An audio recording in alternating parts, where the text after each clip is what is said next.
Hello, and thank you for joining us today. My name is Matt, and this is Douglas. Today we're going to talk about a few key things that you can do to help make sure that your retirement lasts. In particular, we're going to talk about RMDs, which stands for Required Minimum Distribution. Your RMDs you need to start taking out by 70 and a half. If you do not, you'll have a penalty of 50% of what you should have taken out. Douglas, can you give us an example of that? Yes, Smith, thank you. Again, the important thing is to know when to start. For example, if you were born on March 1st, 1945, you would be 70 and a half this year. You want to start. A key date for everyone is July 1. If you were born in the last half of the year, you can wait until you're 71.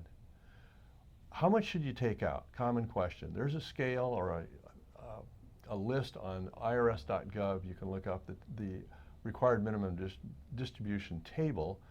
As it turns out, at 70 and a half, it's 27.4. The government says you're going to live 27.4 more years, and that equates to 3.65%. That's how much you have to take out of the value of your IRA on January 1. So if your mutual fund IRA went down the middle of the year, that doesn't help you.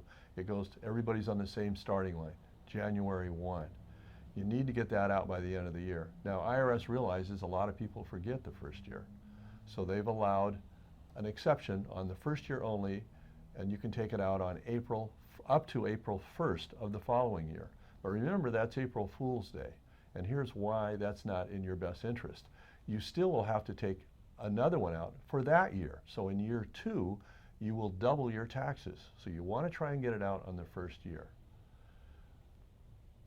Another common question is, how do I mix, I have more than one IRA and 401k's. How does that all blend out? Well, here's the basic rules. IRAs, you can put them all in one basket. IRS doesn't care. You take the correct percentage out of your basket. They don't care which one or how many, where it comes from, as long as it comes out.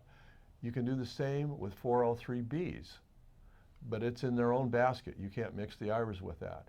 The 401k, however, is separate. Let's say you've worked for 3 companies. You're working maybe for one now and you have 2 older ones. You have to calculate the 401k separately. You can't mix them. Now, there is an exception if you're still working and you're over 70 and a half.